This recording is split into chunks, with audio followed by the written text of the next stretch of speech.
What's up, everybody? I guess a little bit better to be a little bit late than never. We had a little bit of an audio hiccup to start the show, but that's what happens when you try and go live. This is the Orange and Black Insider Bengals podcast, part of the Believe in Cincy podcast channel and the Believe Podcast Network. I am Anthony Gazenza. He is John Sheeran. We've got a fun show for you, special guest, and a little bit more dialogue, a little bit of news, all kinds of stuff going on for it being a slower period in the NFL calendar. John, what's up, my friend? We're so close. Like we're right there, and I need it. I've never needed training camp to start an off season more than I think this one. It's beyond time. It needs to happen. Yeah. So last week we talked about the Netflix series Quarterback that has been unveiled, and then we're getting closer to training camp, as you alluded to. Still trying to figure out what's going on with Trey Hendrickson. A little bit more on that later in the show, as well as Shamar Stewart. And then we've got a little bit of a teaser as we get so close to training camp, and that is that the Ring of Honor inductees for 2025 were announced, and we'll get to that in just 1 second. Just want to remind folks, if you like what we're doing here on our show and the Believe in Cincy podcast channel, you can get that on your favorite audio streamer, whether that is iTunes, Stitcher, Spotify. We're on a number of different platforms, so please go check that out. Subscribe, leave us a review. If you can get this show, Talking Football with Bengal Jim and Friends, Matt and Willie No Ball with the coach Matt Minnick and Willie Lutz, as well as 3 and Out with Jason and Kevin, all on one podcast channel. And we'll be bringing you stuff pretty much, especially during training camp, preseason, and the regular season. Obviously, we'll be bringing you stuff pretty much every day of the week, if not even multiple shows, depending on how things go. So we got you covered for most of your week there, and go subscribe how you can. If you like the video side of things, you got to like the Cincy Jungle Facebook page. We stream live there, and the videos will be there afterward.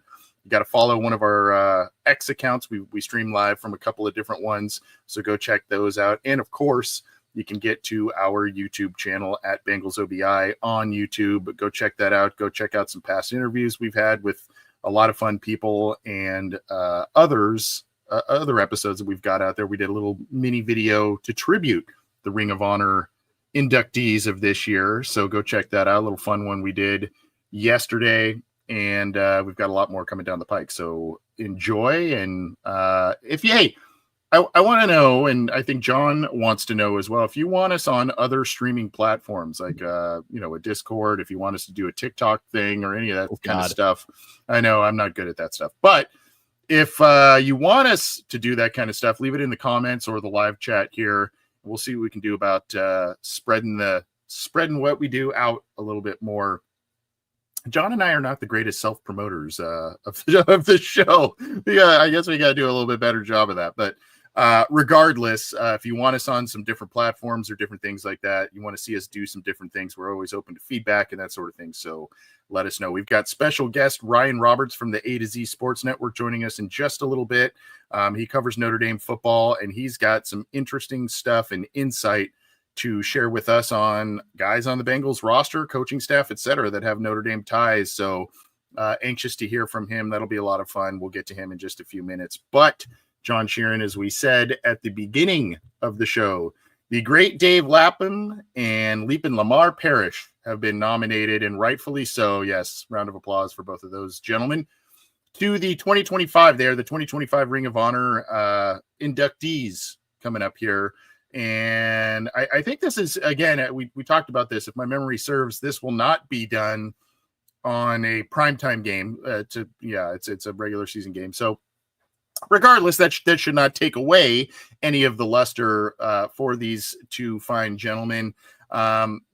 Parrish, on the field was a stud and played for Washington. After Cincinnati, he was traded away and made 8 total Pro Bowls by my count, 3 first-team All-Pros, 2 second-team All-Pros, both as a defensive back, but got a lot of accolades as a return man as well, just an all-around threat. And then, of course, Mr. Bengal himself, Dave Lapham, a guy who's spent, 50 years with the club, 10 as a player, 40 as an announcer, and, great on the field, one of the fan favorites, obviously, with his excitement in the booth, and 2 guys that are very, very deserving, John. 100%. I feel like as soon as this year arrived, like last year, it was, Corey Dillon, Tim Crunrye, and, the list of candidates nominees stayed the same as it has been for like the last 4 or 5 years. It seemed like this was the year for Lapham to get in because there were no more, I don't want to say obvious, but like there were like guys that knew like had to be in there sooner rather than later because they so much deserved it. And then it was, I think, an interesting debate this year is like, it's going to be Lapham, and then who else is going to join him? And obviously, Dave Lapham extremely deserving because he is synonymous with the team. People like myself who were born, after his playing days were over, like we just know him as the voice of the team, the color commentator, and that's amazing because he does such a great job of that. He brings so much passion to that role, and he's well worthy of just being in based off of that. But obviously, his longevity, his legacy with the team. I've been pounding the table for Lemar Parrish to get in for the past 2 years. One, because I think he's one of, if not the most underrated Bengal in history that we don't really talk about enough. And maybe that's because the majority of greats for this franchise have basically played their entire career here. And obviously that changes as, we're well into the era of free agency and everything like that. But he was traded, halfway into his career to Washington. He had more success there. But in the 8 years that he was here, 6 Pro Bowls, which was the most for a defensive player before Geno Atkins, who arrived 40 years later, so electric with the ball in his hands. I think his athleticism was probably before his time. He's often credited for being the Deion Sanders before Deion Sanders. And I feel like not a lot of people know about him because there's not a lot that, people in my generation, maybe the generation before that, know about the 70s of the Bengals. And they were a really competitive team during that decade. He was by far one of their best players.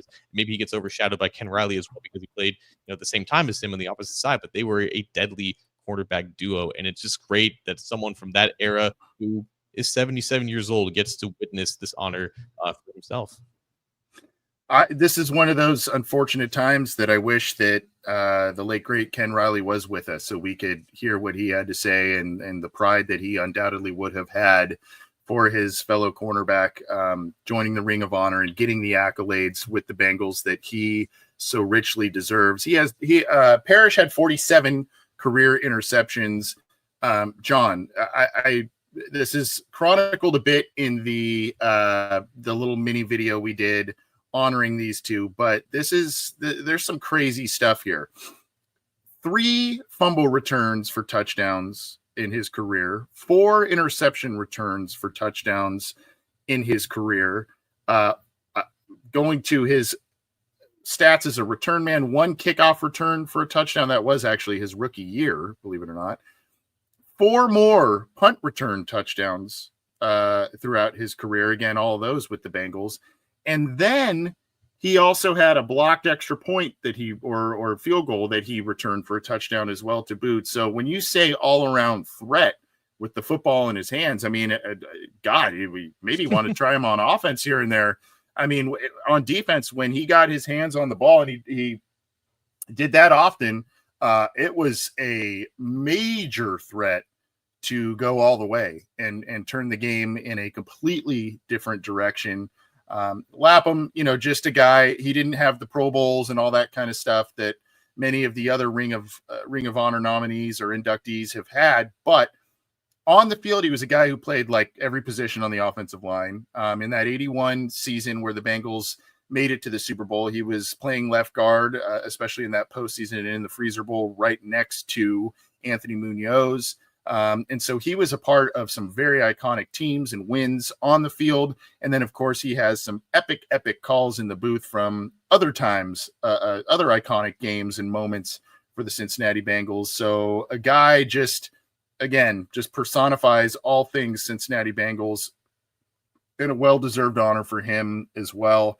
When you go back to Parrish, I think there was a little bit, if my memory serves correctly, I think there was a little bit of a souring, maybe a contractual issue, that sort of thing, when he left Cincinnati, and thus why he was traded. And so it's kind of nice to see some of these full circle things come back. Now, a lot of these guys, Willie Anderson had the 1 year with the Ravens. Munoz was a career Bengal. Ken Anderson, career Bengal.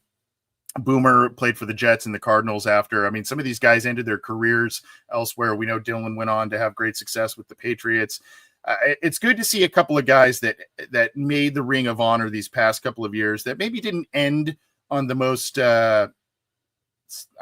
sincerest of notes with the front office or ownership group, but still, time heals all wounds. Put it aside. This was a great player for us, and let's do things the right way. Let's get these guys in their rightful place in the Ring of Honor.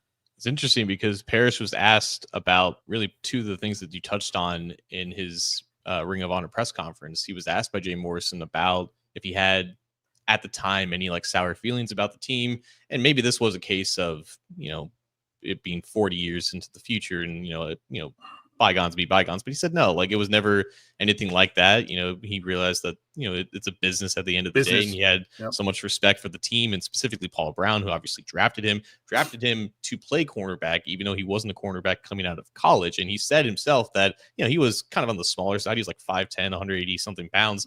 And he said that he probably would have gotten roughed up and wouldn't have lasted at like a running back. But the fact that he was so electric and productive with the ball in his hands, it really served him well to get the ball in his hands quite often, because he said, like, every time I had the ball, like I just wanted to score because I could, right? So like that was such an underrated part of his game. And I think we don't see that very often nowadays because the game has obviously changed a lot, but that's why you need to make an effort to enshrine these guys and really immortalize them in franchise history. And about Lap, just real quick, obviously the thing that stands out about him in the second half of his career, obviously, is the passion of which he calls games, and he's yelling and screaming, and it makes it a lot enjoyable to listen to him. But my favorite thing has always been, like, he's not like, there are other guys like that in those roles for other teams, like Paul Allen, for example, for the Minnesota Vikings. He's got a lot of iconic, crazy yelling calls and everything like that.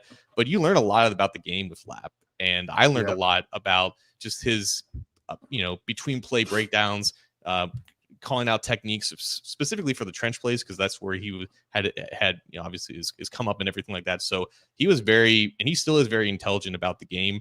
And it's great to see that age really gracefully, as he's now, like you said, in his fourth decade or fifth decade kind of doing this. So again, 50 years with the team, he's going to be calling his 1,000th game. It seemed like the perfect year to put him in, and I'm glad he's getting that.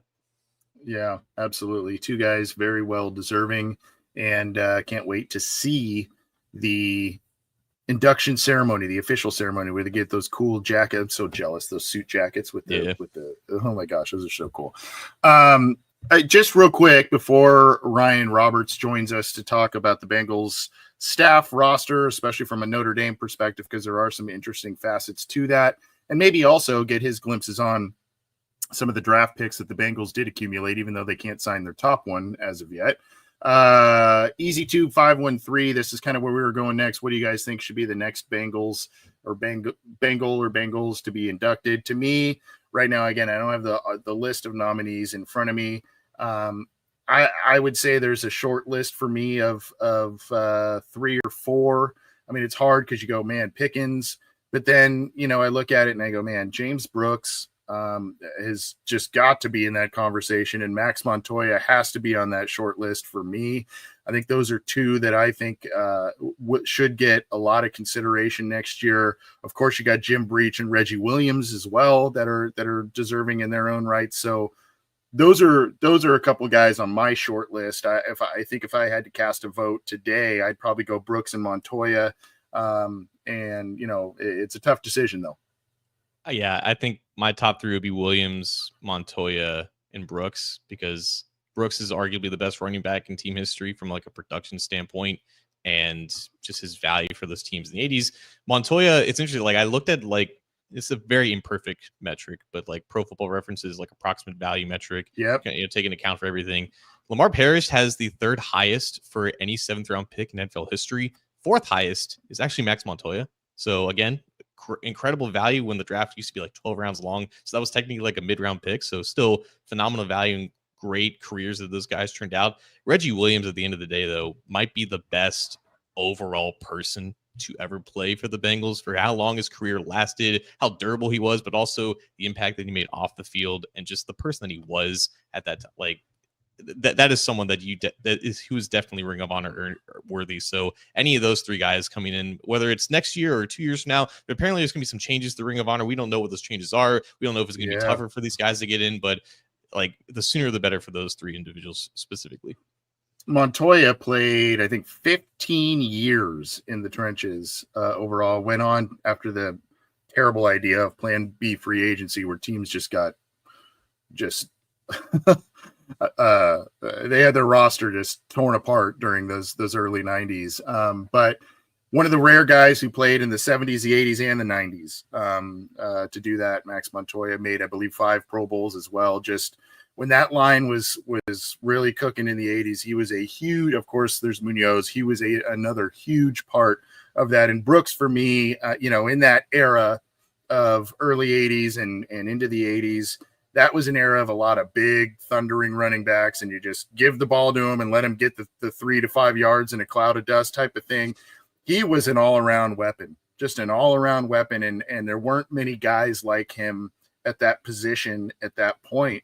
That were that big of a dual threat. And he made, I think, another 3 or 4 Pro Bowls as well, if I'm not mistaken, but just an equal threat as a receiver and or a running back. And he was key to what the Bengals were doing in the no huddle offense and what Sam Weish and Boomer were cooking, just a key piece. So tough decisions to be made, but I think right now, those would be my next 2. Should they go with 2 again next year? Like you said, there may be some changes here coming up. We're going to bring in our special guest. I'm going to let John introduce our special guest here in just 1 second. Just want to remind folks to, excuse me, get this show on your favorite streaming platform on the audio side, Stitcher, Spotify, Google. We're on a number of different platforms on the Believe, BLEAV, in Cincy, CINCY channel.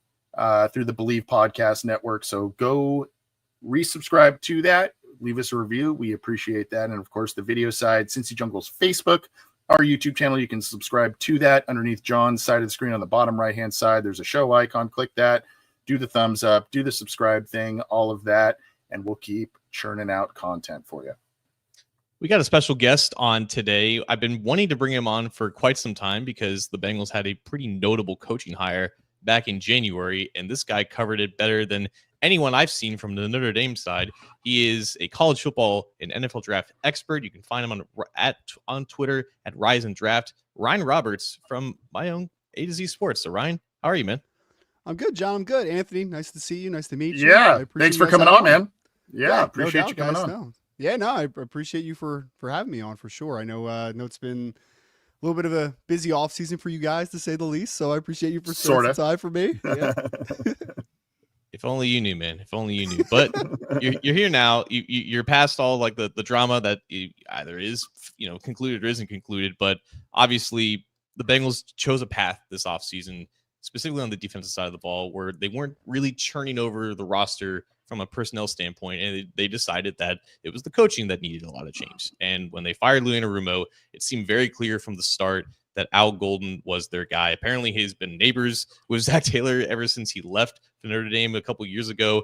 A lot of Bengals fans didn't really know who Al Golden was, though, when he first came here, and now they're relearning about him since he was at Notre Dame for 3 years. So what were your first impressions when Al Golden arrived at Notre Dame? What was the vision with him in that hiring, and how has that does that still stand the test of time after 3 years, or has that kind of changed after his work there? Yeah, no, it's a great question, John. So I remember when the rumors first started, I had been told that Al was very happy on the college level because he had spent most of his coaching career on the college level. Like, he had been a defensive coordinator at Virginia, then he went to be a head coach at Temple, He went down to Miami, but then he obviously went to the Bengals to be a linebacker coach before returning to Notre Dame. And it seemed like he was very happy on the college level.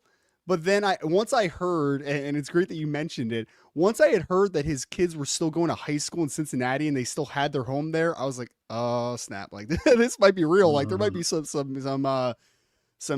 fire to this smoke a little bit. So as soon as it kind of became very aware that it was going to happen, first and foremost, you're just happy for the guy because clearly he loves Cincinnati, he loves the Bengals organization, and I know he spoke a lot about like his relationship with Coach Taylor and obviously he loved to be in that building. So happy for him to be back where he wants to be, calling a defense. It was interesting when he first started at Notre Dame though, because it was very mixed as far as like the perception of Al Golden at first from like Notre Dame fans, because like I had said, he had spent the majority of the last 15 plus years as mostly a head coach and then a linebacker coach on the NFL level. He hadn't called a defense since like 2005, I think, at the University of Virginia. So Notre Dame fans were like very kind of, I don't know about this one, Marcus. Like this was one of Marcus Freeman's first hires, and you were just kind of like, not sure about this one. I personally liked it because I had known people that had been around Al Golden and kind of knew him a little bit more personally, and they spoke very highly of his obviously football acumen. Like you don't get to where he is if you don't know football, and it obviously ended up turning out great. So the first year was a little bit up and down, but the last 2 years, Notre Dame's defense has been stellar. And Notre Dame fans, I mean, after the first season, there was a large contingency of this Notre Dame fan base that honestly was okay if Coach Freeman decided to a one and done with Al Golden and find a new defense coordinator. After year 3, Notre Dame fans were heartbroken because he was the best defensive coordinator they had probably since, and they've had some good ones. They had like Mike Elko a few years ago. They had Clark Lee, who's the head coach at Vanderbilt. And like they've had some good defensive coordinators, but he's probably the best defensive coordinator he's had since Barry Alvarez in like the 90s, right? So like he did a tremendous job at Notre Dame, and the perception of him leaving Notre Dame was a lot different when he got there. And I think obviously Cincinnati has at least a very good defensive mind if the supporting cast around him and the players, are able to learn the system well enough. I do think that they have a great defensive mind calling the show. Ryan, I got to go full disclosure on you. I am a little bit of a USC guy. No. I know there's a sorry clash there. So I know. Well, I'm sorry. USC sucked the last few days or few years rather. I do want to ask you, were you a bit surprised? I know some of us on the Bengals side of things were a bit surprised when Cincinnati opted to pass over Xavier Watts in the second round of the draft, and they grabbed a linebacker. I know Golden, probably with the linebacker coach background, that sort of thing, gravitates maybe a little bit more to that position, but he had nothing but all kinds of glowing praise. There was maybe a perceived need by the Bengals at the safety position, and Watts, just with that relationship there, it kind of just seemed to make a lot of sense. Were you kind of surprised that never took place? I was, to be honest with you. I thought I thought that second round pick that they took, Demetrius Knight, I thought if Benjamin Morrison was there or if Xavier Watts was there, I thought that one of those guys would be the pick because, I mean, and you guys will, I'm sure you know a little bit, but you will find out more when game action happens. Coach Golden's defense is very aggressive, and he's going to blitz a lot, and he's going to put a lot of guys in man coverage. So, like, he puts a lot on the secondary. So, I mean, you're 100% correct. He finds comfort in the linebacker spot, but in his defense, you need a good secondary because for better or for worse, he's going to be aggressive on the second level. He's going to blitz a lot. So a lot of those secondary players are going to be in man-to-man coverage a lot. And I mean, I honestly thought Xavier Watts was the perfect fit, and I know that Benjamin Morrison probably would have had a good fit potentially in that secondary as well at the cornerback spot. But I mean, Xavier Watts is middle of the field, knows the whole defense. I mean, when you build from playing the safety position, you have to learn what everyone is doing, right? Like, what are the linebackers doing in front of you? What are the cornerbacks doing on the outside? How do you exchange coverage roles and that type of thing? And I thought that he would have been a perfect fit specifically on Watts because I think he could have helped others digest the defense that he had been over the last couple of years. But, I guess they settled for Howard Cross and priority free agency, it seems, I guess. Ryan Roberts, the king of the segue, because we're going to get to that player they just mentioned. But Ryan Roberts covers Notre Dame for us at A2C Sports and also on the A2C Sports Notre Dame YouTube channel, covers the NFL draft, does phenomenal work in that sector, just an all-around amazing college mind, but specializing in Notre Dame. And like you said, Howard Cross III has been there for a long time. He suffered, I believe, an injury late in this past season, and he had maybe his better year in 2023, and that led to him being undrafted. But he is the Notre Dame player that ended up with Al Golden. There was speculation, like you said, was Xavier Watts and Benjamin Morse and others, maybe even a Jack Kaiser. Talk about the progression for Howard Cross, what Al Golden had him do for that defensive line.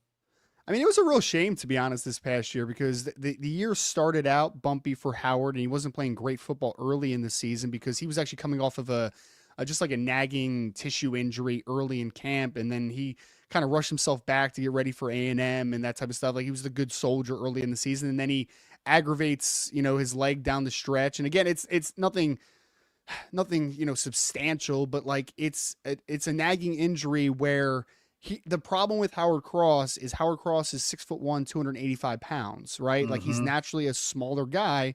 So when you have an ailment and you're not explosive as you usually are, and that's where he wins, that's going to cripple your game, right? Because I love Howard as a player, and he was one of my favorite Notre Dame players, but he is a guy that needs his first step explosiveness. He needs it. If he doesn't have it, then he's just a 285-pound defensive tackle. Like, that's all he is, right? Like, this is a guy that needs to be in conditions.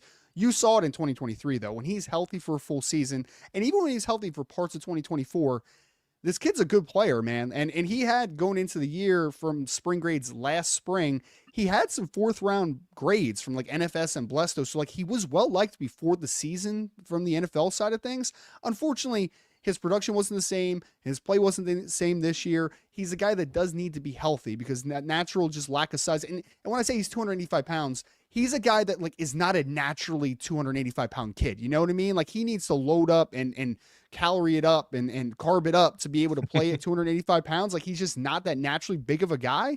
So with that in mind, this is a kid that needs to be used the right way. He needs to be a one-gap kid. He needs to be able to penetrate. He needs to use that first step. When he does that, he's really good. And I do think that he, just speaking about not even with the Bengals, we'll see what happens if he makes the roster, but I think he's going to latch on regardless for a team for a few years, because I do think that he has upside and he has a role in a particular system.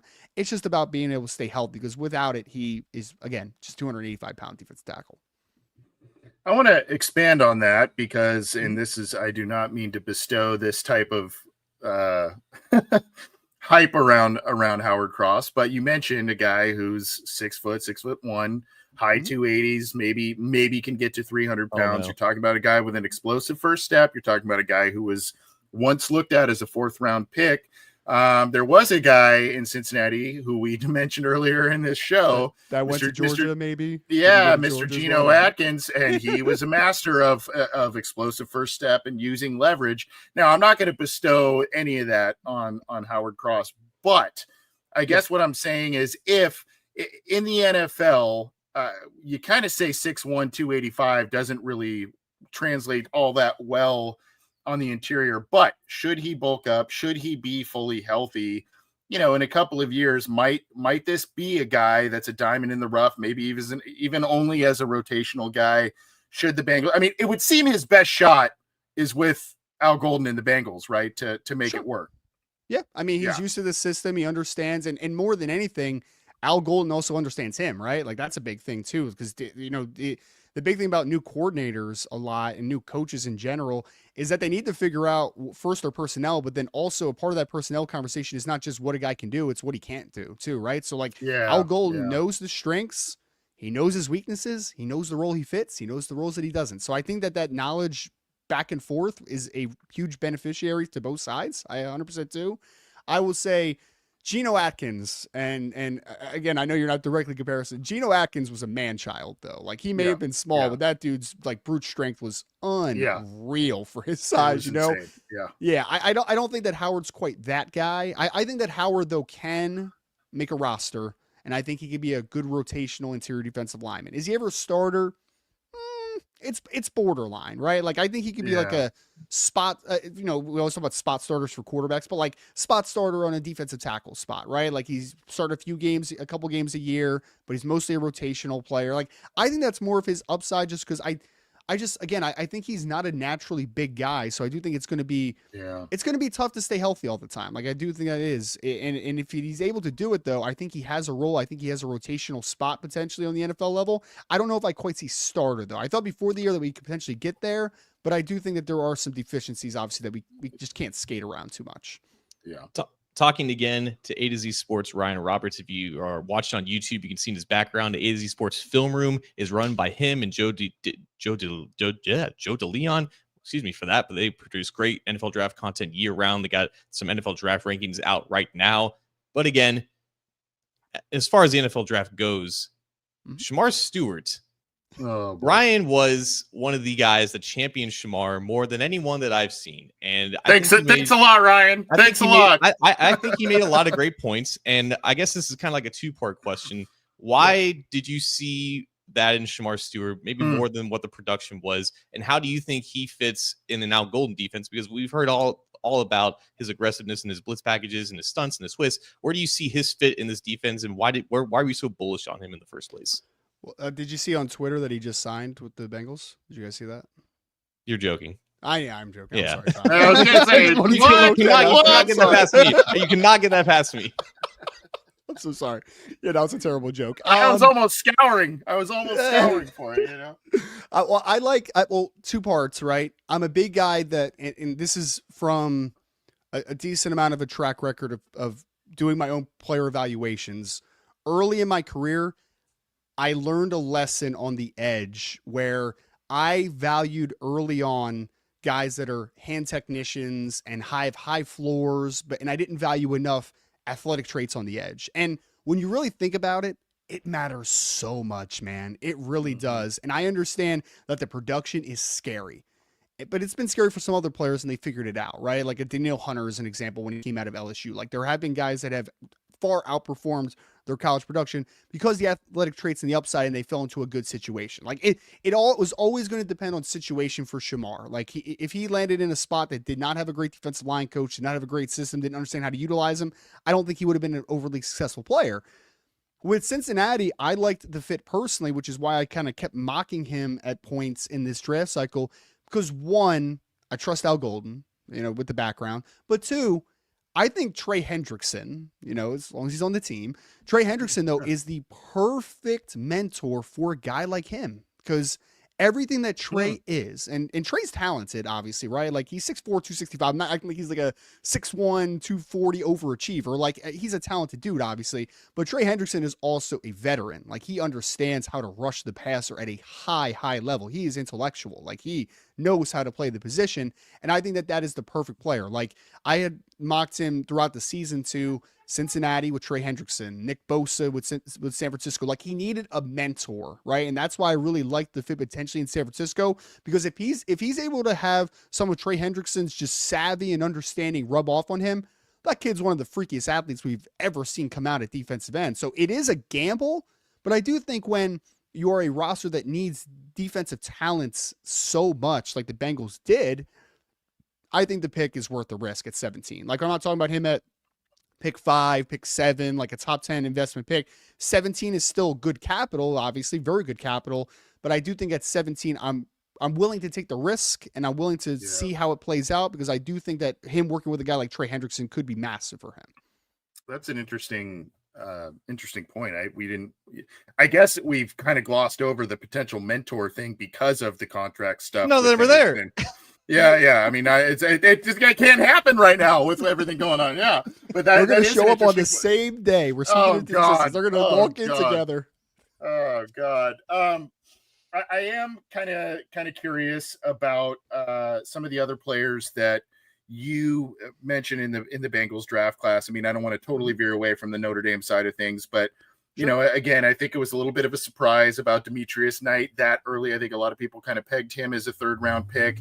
They're Barrett Carter, the linebacker, as well, as another interesting guy, another, Al Golden pick, it would seem, based on position and athleticism, ability, that sort of thing. So we kind of viewed it as we went into it knowing that the Bengals were going to be pretty basic in terms of this draft class. It wasn't going to be a lot of flash skill positions, that sort of thing. We kind of call it the meat and potatoes draft a little bit, but I mean, I know you don't have the class in front of you, but some of the guys Yeah. that you can think of off the top of your head that the Bengals drafted, value, and do you think that they did better maybe than we think they did in this year's draft class? I'm so conflicted with the drafts, and obviously we talked about it a ton, but I am probably the biggest Demetrius Knight fan that you would find in the NFL draft community. First and foremost, I did have a top 50 grade on Demetrius Knight, so like I was in a value perspective, I was fine with the pick. I was probably one of the few guys that would have given it a B plus, like or better. You know what I mean? Like Okay. I love the player. I mean, he is almost 6'2". He's 200. He cut down to like 235 for the combine. He played at like 247, 246. Like he's a big dude and he can run, man. Like he is incredibly explosive, athletic. I think that he has so much upside as a starting Michael in the NFL level. And I think he's perfect for Al Golden because Al Golden loves to blitz his linebackers, run blitz against the pass. Like he loves to be active on the second level. And that kid is explosive, rangy. I really like the Demetrius Knight pick, especially with, obviously, the Pratt situation and all that type of stuff. Like, I think that he makes a perfect fit potentially in it, Mike. The Barrett Carter thing, like, here's my problem with the draft. The draft for me, and you guys, please correct me if I'm wrong here, and if you have different insight on it, but I did kind of pencil defensive tackle as like a pretty decent need for Cincinnati. 100%. And this was one of the deepest defensive tackle classes we have seen in years, right? And I'm like, awesome. Okay, you got a guy like in the second round. You took a gamble on a toolsy edge rusher. Let's get a guy on the interior now that can be at least a rotational player, if not a guy that can be a developmental starter, like that type of dude. And they just never went there, right? Like they double dipped at linebacker, a position that a lot of people consider, a secondary type of importance of a position on the defense side of the football. Right. We can debate that left and right if we want to, whatever. But I didn't hate Barrett Carter, the player, at the spot. I hated, though, that you doubled it the linebacker twice in the first 4 rounds when it was an insanely deep defensive tackle class, right? Like, that was my qualms with the class. And I overall didn't love the class. I love a couple of the players in the class, but I didn't love the ideology, if that makes sense. Like, I thought that it was a little bit muffled. I didn't really understand why that was the why was that the mission that you were on, that you wanted to solidify the second level when your first level still needs some work. Yeah, I'm going to sorry, John, I don't want to, it just seemed like they scrambled after Nolan went one pick before they went, but, and then I don't know, but sorry, John, go ahead. No, like that was, it seemed like every single round there was like a defensive tackle that they could have targeted. And for the most part, it was like, oh, like that guy went off the board, and like maybe they just had to flip it, but it was definitely a weird feeling to have 2 linebackers in the first 4 picks. But Al Golden is a linebackers guy. Maybe you wanted to facelift the position, and that's kind of how that went. But Ryan Roberts has been here for almost, I think, a little bit over 20 minutes. We're going to get him out of here real quick here. But again, follow him at A to Z Sports Notre Dame, A to Z Sports College Football. Does some amazing work there with Joe De Leon. Sorry, Joe, for screwing up your name there first. But my last question, and you don't have to have an answer to this because I don't know how many Notre Dame fans knew that he existed. Certainly, Cincinnati Bengals fans didn't know he existed. But can you give us any insight on one of their newest assistant coaches, Mike Moon? Oh, yeah. Mike Moon has been in this. I think his exact title, I know he's been an assistant. Was he the assistant linebacker coach, Mike Moon? Was that what he was? What was he was like defensive quality control. He's now working with the defensive line for the Bengals. I've seen the name. I know that he has been mentioned by some recruits because I covered recruiting obviously at Irish Breakdown before A to Z Sports. So I know he's been mentioned in the recruiting side of things, but I can't give you any insight on him as a coach. Like I really can't. I don't know what his qualifications are. I had seen that he was with the Bengals and that he was making that jump up. I know that the recruits had said good things about him, but like I don't have any insight. We'll take it. We'll take it. Yeah. That is more than I expected. To be honest with you, there we go. I got three rapid fire. They're prediction questions for you on your way out the door. So let's go with, because I mentioned earlier, I'm a USC guy. You got a prediction on how they're going to do this year? I think they'll be a little better than last year. Whoopee. You know what's funny is there's a Notre Dame USC thing because Notre Dame actually, their former general manager, Chad Bowden, is now the general manager at USC, who left this offseason. So, like, there's some correlation between these two outside of hating each other for the rivalry, right? Like, it's very interesting. But I think they'll be 8-4, 9-3, somewhere in that ballpark. And obviously they were like Okay. 7-5, I think, last year. They were not a very good team. I think they'll show steady improvements. The one thing I'll tell you, Anthony, is that I really like the defensive coordinator hire they made before last season in DeAnton Lynn. I think that he is an excellent defensive coordinator. They have Aaron Henderson as the defensive line coach, who was formerly of the LA Rams. So he spent some time with like Aaron Donald and stuff, right? So I think the defense will be a lot better. I think they'll be a little bit better overall as a team, but I don't love the quarterback. And Lincoln Riley, like, I don't know why, man. Lincoln Riley just really bugs me. Like, he's got like a really punchable face. He bugs you know what I Trojan mean? fans. Hey, he bugs Trojans fans too. Notre Dame. They went really far last year, came up just short. Do you think? Yep. I mean, how big of an impact does Golden's departure have on them? And do you see a route for them to get back to where they were last year? I mean, talent-wise, yes. I think that they have the talent to make it back to the national championship game, if not a deep playoff run. Like, I think they have that talent for sure. The defensive coordinator thing, though, is the biggest X factor on this team this offseason. Like, because a lot of people are going to talk about like a first-year starting quarterback, and sure, like those things matter, and those conversations need to be very deep. But they're going from Al Golden to Chris Ash, and Chris Ash, for college football fans that might be listening, he was a very good defensive coordinator for Ohio State back in like 2014 when they won a national championship. But since then, his coaching resume is not very good. So it is a complete wild card of a hire. It took all Notre Dame fans completely off guard. I mean, Notre Dame fans are talking about like, hey, go get Jim Leonard, go get, defense coordinator X. And then they get Chris Ash out of nowhere, who has been like I think he was like a scout last year for the Jaguars. Like, it's just a bizarre thing. So talent wise, yes, but the defense coordinator thing does make me very uneasy, to be honest with you. And lastly, prediction on the Bengals.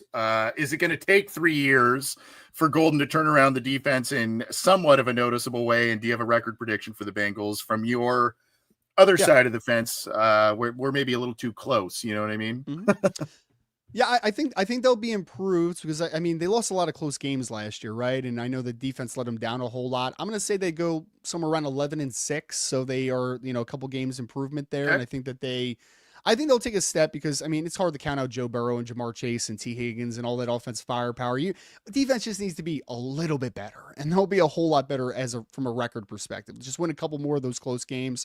I will say though, defensive wise, I would caution Bengals fans to be a little patient with Coach Golden because first year at Notre Dame was not great. Year 2 was very good. Year 3 was elite, right? So like he's a guy that is he's aggressive. His scheme is a little bit like it's diverse and it's a little bit difficult. So it's going to take some time. I mean, we're talking about professionals, so I'm sure they'll pick it up a lot quicker than college kids will.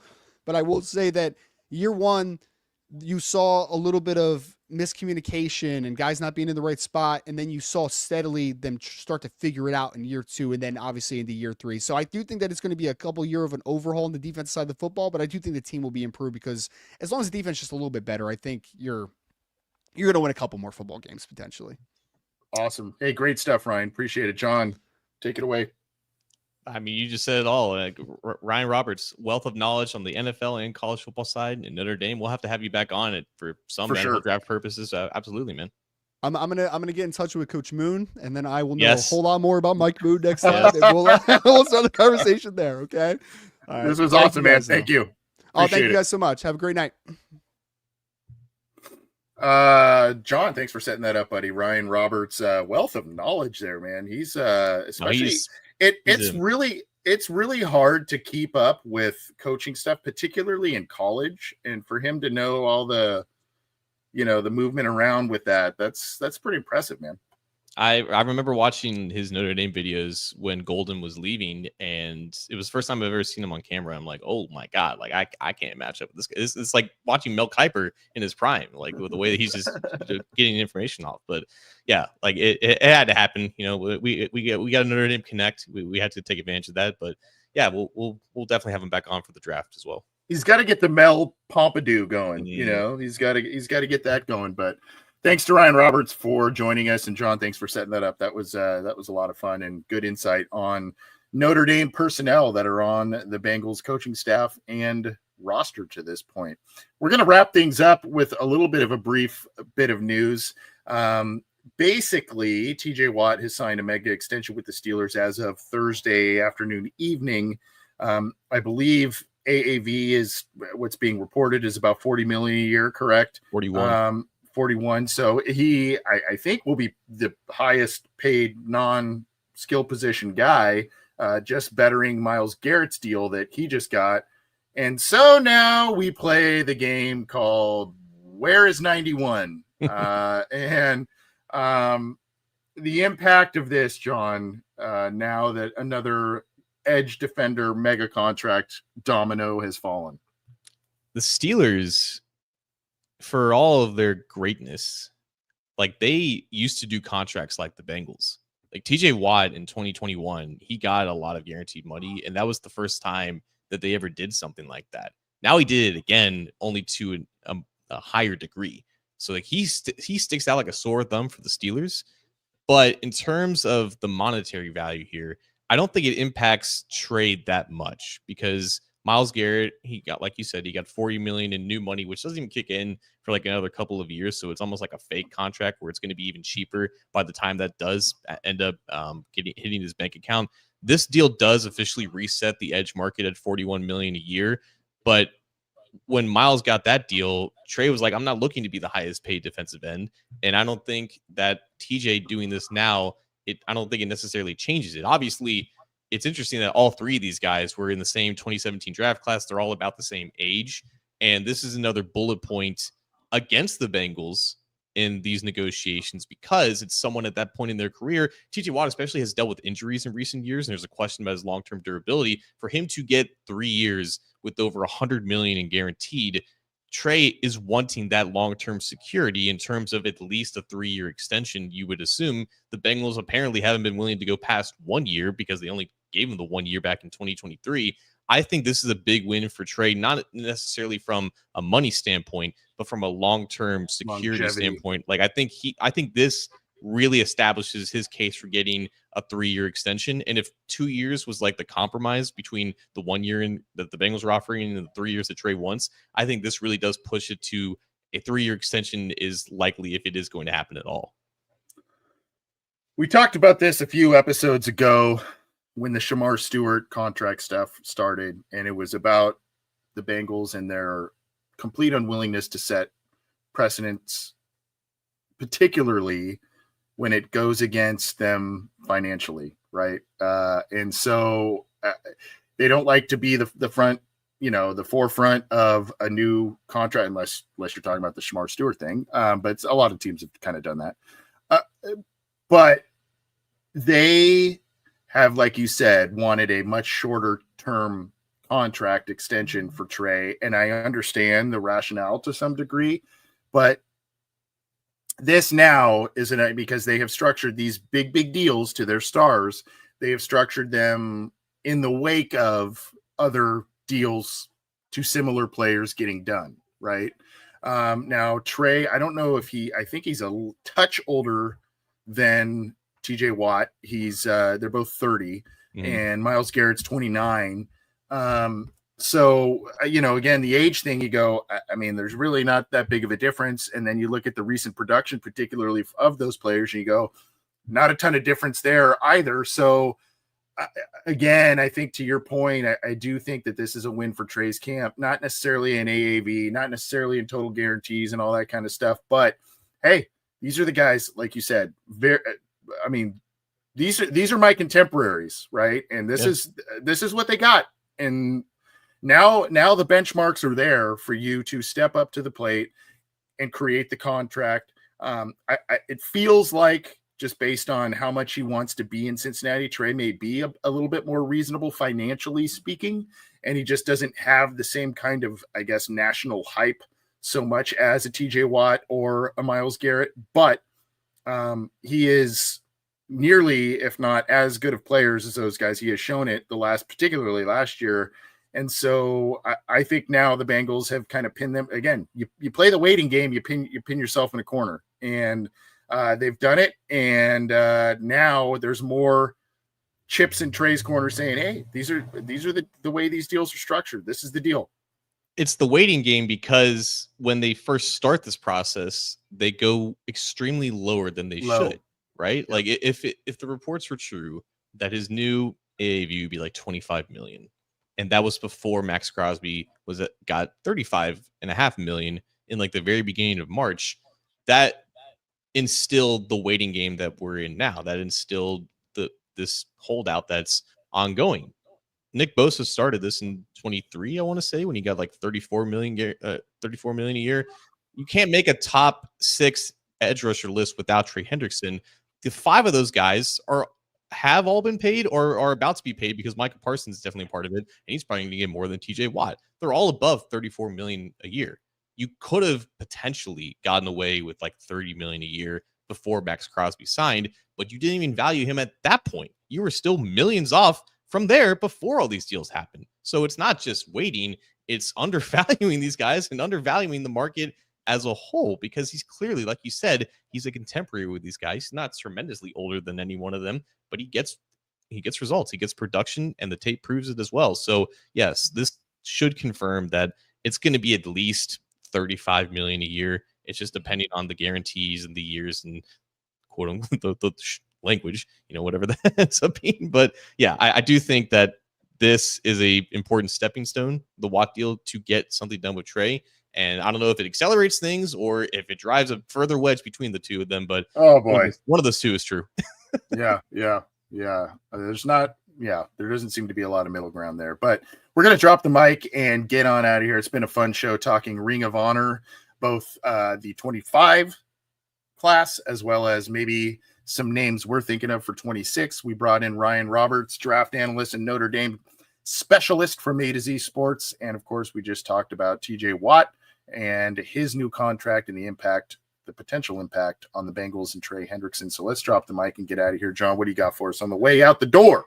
I want to shout out a longtime listener of the program, Dan the Man, who commented a lot earlier in the show. Can we please get Bob Trumpy in the Ring of Honor? I should have actually mentioned Bob Trumpy because he's actually older than Lemar Parrish. And I didn't know that. He's 80 years old and one of the, again, we want to talk about underrated players in team history. A guy with multiple Pro Bowls, arguably the best tight end in team history, in those early days when I think that was the beginning of Ken Anderson's career. So yeah, 100%. If you want to talk about future immediate candidates for the Ring of Honor, Bob Trumpy has to be on that list. So yeah, that's a good call. Bob Trumpy also had a pretty good.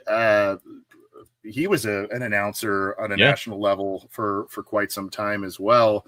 I am doing a tiny bit of research here, but Bob Trumpy, he was here from year one. He was in Cincinnati from year one. I couldn't remember if it was 69, 70, or 68.